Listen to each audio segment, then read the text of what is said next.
Good morning.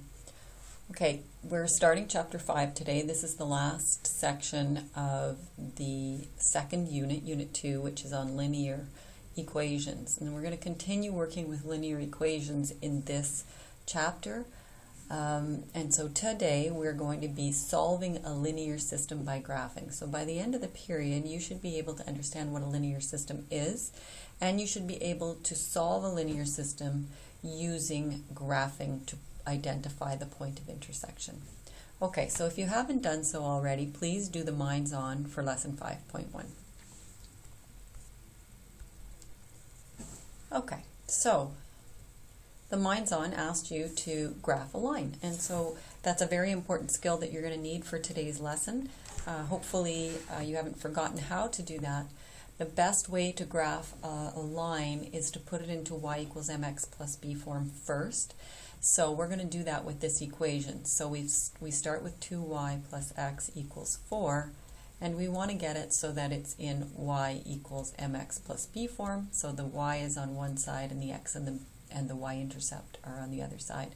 So we're going to leave the 2y here, and we're going to get rid of the x on this side, and I'm going to put it over here in front of the 4, which is kind of unusual, but we want it to look like this, x and then number. So I'm just subtracting the x from both sides. So I end up with 2y equals negative x plus 4. And of course I want it as y equals mx plus b, not 2y. So the last thing I have to do here is divide each term by 2. And when I do that, I get y equals negative 1/2 x plus 2. Or you can think of this as negative x over 2, but I think it's better if you think of the coefficient of the x as negative 1/2, because what we're going to do next is identify the slope in the y-intercept, now that it's in slope y-intercept form. So I know that the slope is the number in front of the x, which is negative 1/2, and I know my y-intercept b is the number after the x, if you've got it in this order, which is 2. So in order to graph a line now, we are going to start by plotting the y-intercept. That's our 2. That's where the line crosses the y-axis, and we know that that occurs at 2. So I'm going to put a big old dot there. And remember now what you're going to do is you're going to apply the slope of negative 1/2. So you're going to, from the y-intercept, you're going to go down 1, and you're going to go right 2. So the down 1 was the negative 1, and the right 2 was the positive 2. So now we've got 2 points. We join those points in a straight line, and we are virtually done. All we have to do now is add some arrows, label the 2 points. So this is the point 0, 2. Remember, ordered pairs, x then y. So our x, we start here, was 0, and our y was 2. And then over here, we start again at x at 0, 0, and we go over 2 and up 1. So this is an x of 2 and a y of 1. So I've labeled my 2 points, and I can put the equation at the end of one of the arrows. So 2y plus x equals 4. Or you could use the rearranged form, y equals negative 1/2 x plus 2, whichever you want. So this is one way to graph a line. I prefer this method. If you want to choose to create a table of values and graph 2 points, that's fine too, but it wouldn't be my first choice. Okay, so let's start the lesson. So, linear systems. A linear system is just one pair or more than one pair of lines. So a system is when you have 2 or more linear equations.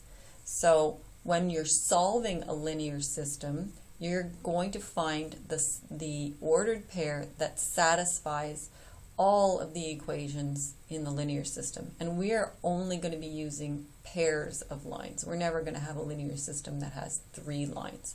So really what we're looking at is an intersection of two lines would be the solution. The point where they cross, that ordered pair, the x and the y, would be the solution to the linear system.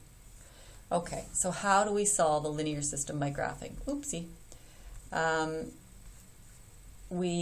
First thing we have to do is we have to graph each line. That's why we did the minus on. And then you have to locate the point of intersection, and generally speaking, we're going to give you ones that are easy to locate in terms of the point of intersection, but occasionally you might have to estimate your point. And then you want to verify that you've got the right solution by substituting in your x and your y to each of the equations to see if you get left side equals right side. All right, so let's do an example. So it says here, use the graph below to answer the following questions. First, determine the equation of each line, identify the solution to the linear system, and verify your solution. All right, so we've got two lines here, and we need to come up with the equation. So let's just label this one A and this one B so we can differentiate. Let's start with A. So the equation of this line is composed of two things, slope and a y-intercept. So the y-intercept is here where the graph crosses the y-axis, and I can see that this is the origin, so this is the point 0, 1, right here.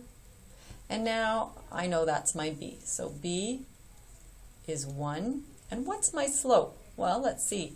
We have to go from one point to another. So why don't I go from this point to this point? So remember, we're going to draw our right triangles. So from here, I'm going to go up this many and over this many. And let's count and see how much that is. So each square is worth 1 here. So we've gone up 2, and we've gone right 2. So our slope is rise over run, remember? So our slope would be up 2, which is positive, and right 2, which is also positive. So our slope is 1. So we know that this equation, we start with y equals mx plus b, and we have y equals 1x plus 1, which we can write properly as x plus 1 because we don't write the 1 in front when it's being multiplied. So there's our first equation. Let's try finding b. Actually, why don't you pause the video and you try and find the equation for line B, and then start it up again and we'll see if you get it right. So for question number 2, we're going to solve a linear system now by graphing the line first, and then we're also going to check to make sure we have the correct point of intersection. All right, so we've got the line y equals 2x plus 1, so that's already in slope y-intercept form, luckily, and so we can just identify the slope and the y-intercept. So the slope, of course, is 2, this number here, and the y-intercept is 1. All right, we'll graph that by going over to our graph. I'll choose red for this particular graph. So the y-intercept is positive 1, and from that y-intercept we're going to go up 2 and over 1.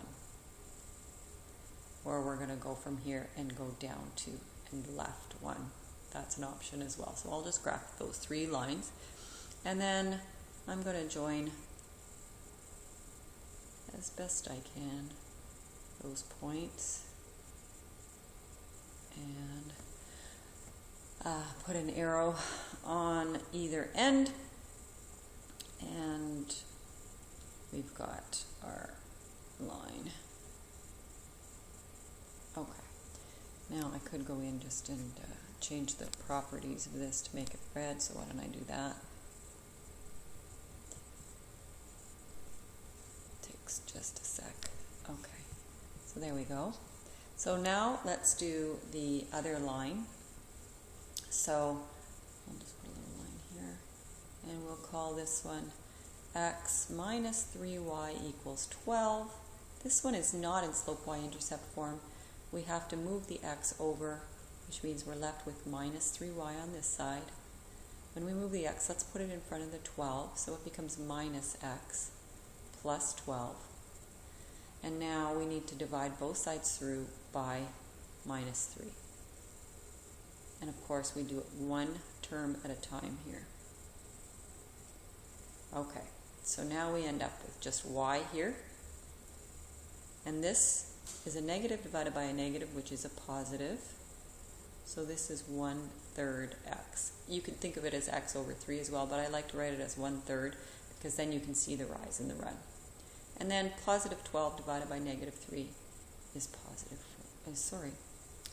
is negative 4. Let's fix that. All right, so then we have negative 4. Okay, I'm just going to move the video up slightly. Oh, and I see that we've been cut off with our grid. So I'm just going to start, I'll make this one blue. It looks like minus 4 is maybe around here, so that's where I'm going to put it. And we're going to go up 1 and over 3. And up 1 and over 3 does not make sense. So hang on, because if we go up 1 and over 3 and up 1 and over 3, we're never going to get to the point of intersection on this graph anyway. All right, so hang on for a second. Okay, so here in question number 2, we're being asked to solve a linear system. That means graph 2 lines and identify the point of intersection. So when I do that, I'm going to have to graph the first one, y equals 2x plus 1. So y equals 2x plus 1 is in y equals mx plus b form already. So all we have to do is identify the slope and the y-intercept. Super easy, that's the slope. And the y-intercept is the other number 1. All right, so if I go to graph this, then I know my y-intercept is 1. And then I apply the slope from that point. So the slope really is like 2 over 1, right? Rise is 2, run is that invisible 1 on the bottom. So we're going to go up 2 and over 1. And I'm going to do it a couple of times. I'm going to go from here and go down 2 and left 1 as well. And then I'm just going to use my line tool to draw it so that I have a nice accurate line. You should be using a ruler if possible to get the accuracy that you need so that you get the right point of intersection. So I'm just going to make that blue. There we go. We've got a nice line here. And I should have put arrows on it. So let me just do that with my blue pen. Yeah. Hopefully my point of intersection is somewhere in here. I may have to extend that line. We'll see. So let's try doing the next one. So we're going to graph x minus 3y equals 12. And for this one, I would say that it should be rearranged and put into y equals mx plus b form. So when I move the x over, I'm left over here with minus 3y. I'm going to put the x in front of the number, so this is going to become minus x plus 12. Now I'm going to just divide through by negative 3 on all sides. So this side, this term is going to be divided by negative 3, and this term is going to be divided by negative 3.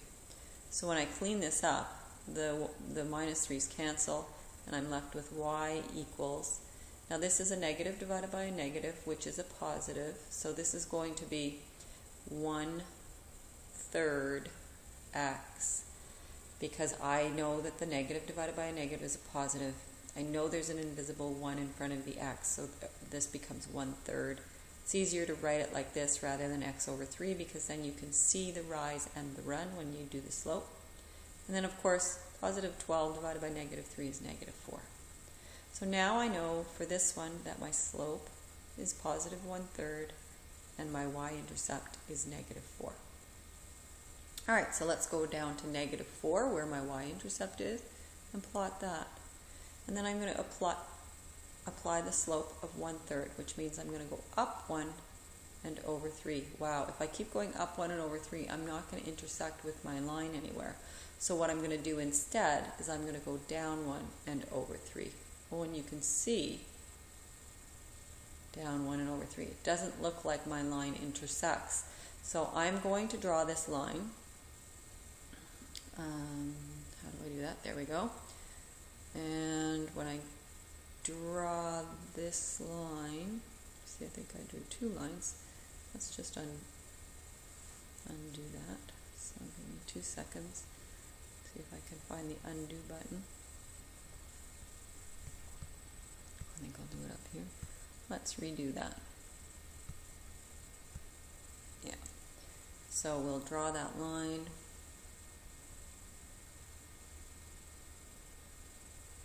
Not terrible. We'll color it blue. I mean red. And we'll see where our point of intersection is. Okay, so I've got my line drawn. And when I look, it's not exactly at some corner of the grid lines, right? Some intersection of grid lines. So I'm just going to double check. If I go from here, this point was down 2 over 1, down 2 over 1, down 2 over 1. I can see that this line should have, my blue line, should have gone through this point. So I was a little bit off with my drawing of my line, my blue line. So I'm just going to cheat and move it over slightly, and that is more accurate. So I do see now that I do have that point of intersection, and I have to identify that point of intersection. So I'm going to do that first on the grid. So this is the point. If I start at my origin, 1, 2, 3 to the left, which means my, so I'm just going to write -3, and then I'm going to go down 1, 2, 3, 4, 5. So -5. So -3, -5 is that point of intersection, and I'm going to say therefore the solution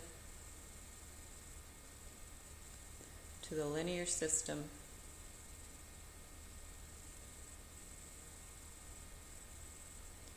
is -3, -5. I also should have on my graph more than 1 point on each line. I should have 2 points for each line. So I'm just going to go ahead and label those. And why don't I just use the y-intercepts? So 0, -4, 0, 1. And I really should have the equations on there. So y equals 2x plus 1. Doesn't matter for the red one whether you use the original x minus 3y equals 12 or your rearranged version. Okay, so I've got 2 points labeled, I've got my arrows, I've got my equation, and I've got my point of intersection identified here, and I wrote it as a conclusion. So I'm all done here, except that I didn't verify the solution. So what I would want to do here then, I'm just going to erase this so that I have some room. But what I want to do is I want to use my equations and substitute in that point. So let's do that. Oh, goodness. I'm going to substitute in to each equation. So I'll write check y equals 2x plus 1. And I really am checking -3, -5. So -5 goes where the y is. -3 goes where the x is. And we just solve each side independently. -3 times 2 is -6 plus 1. -6 plus 1 is -5. So I do have left side equals right side here, so I know that the point -3, -5 does lie on the line y equals 2x plus 1, but we need to check the other one. So x minus 3y equals 12. In this case, I strongly suggest you use the original equation and not your rearranged version. All right, so our x is -3 and our y is -5. So we just replace both of those. So this is now -3, and this is -3 times -5, which is plus 15, and this side is still 12. -3 plus 15 is 12, so 12 does equal 12, and left side equals right side.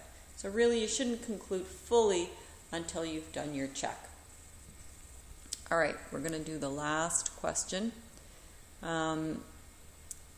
This is a word problem. You're going to, again, have to come up with the equation first.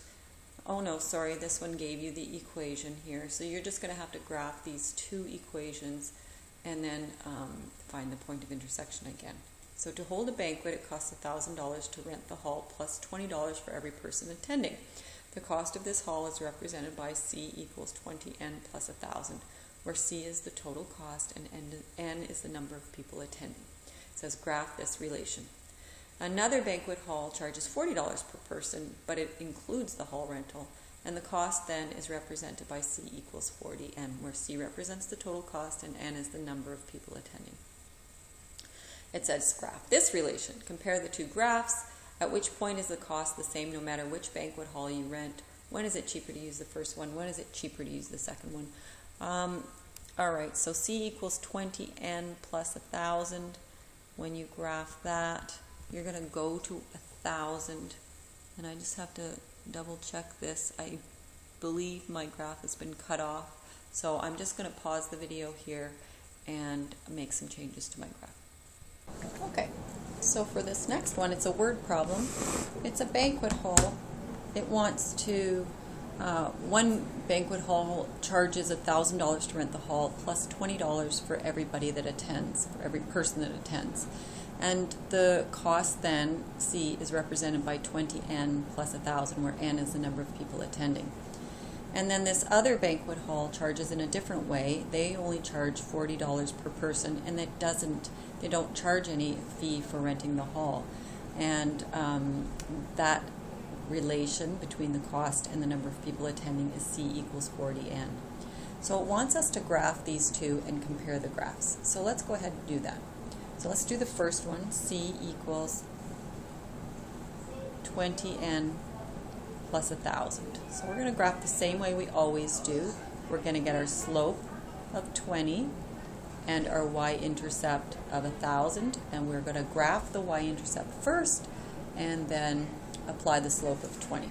So let's just look at this grid that we've got here. We've got on the x-axis, we've got blocks of 25, and each has 5 in it. So each of these squares is worth 5. This is the number of people attending. That's our independent variable. And then on the y-axis, we've got the total cost, we'll call it, in dollars. And if we look at this scale, it's going up by blocks of 1,000 here, and each then block must be worth 200, and because there are 5 squares in there. 1,000 divided by 5 is 200. Okay, so if I want to apply the y-intercept first, that's 1,000. So I'm here. And then I want to go up by 20 and over by 1. But each square is worth 5, not 1. So I think it's, I think it's probably better if we go up a different way. So we're gonna go change this to 200 over 10. That's equivalent, right? 200 divided by 10 is 20. So if I do that, then I'm going up by 1 square, 200, and I'm going over 10, which is 2 squares, because each of them is 5. So really all I'm doing here is going up 1 over 2, up 1 over 2, up 1 over 2, etc. Okay, I'm going to do that several times just to get a really good idea of my line. I'm going to graph my line with my line tool here. Change it to a red line, and then I think what I should do is put an arrow on it on this end, because we can have lots of people attending, but we can't have negative people attending. This is 0 here, so we would go into the negatives if we put an arrow there. So we're going to leave it like this for now, and we're going to then go on to graph C equals 40N. Well, the slope is 40, and the y-intercept is 0. So I'm going to start at the y-intercept of 0, and I'm going to go, instead of up 40 and over 1, I'm going to change this one to 400 over 10. So I'm going to go up 400, which is 200, 400, so that's up 2, and over 10 is over 2. So this one I'm going up 2 over 2, up 2 over 2, up 2 over 2, up 2 over 2. Oh, look, I hit my other line. That's always good, up 2 over 2. And I hit it in a nice spot. So again, I'm going to draw this line.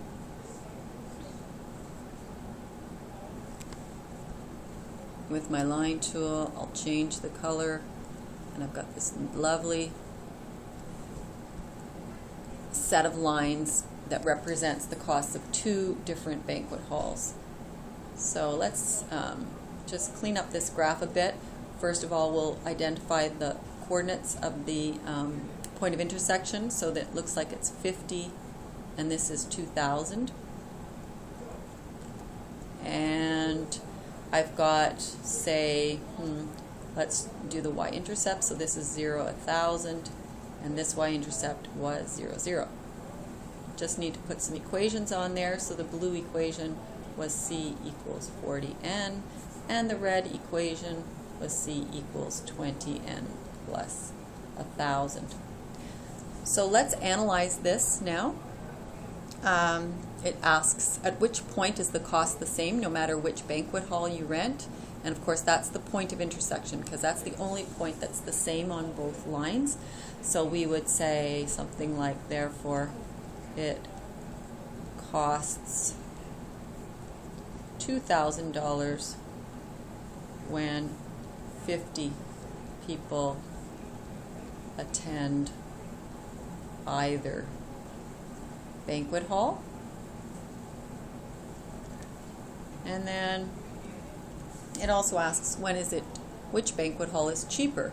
Well, if I was having less than 50 people, let's say I was only having 25 people, I look up, the cost is going to be lower here. So we're going to say the blue graph is the one that's cheaper. So we would say when less than 50 people attend,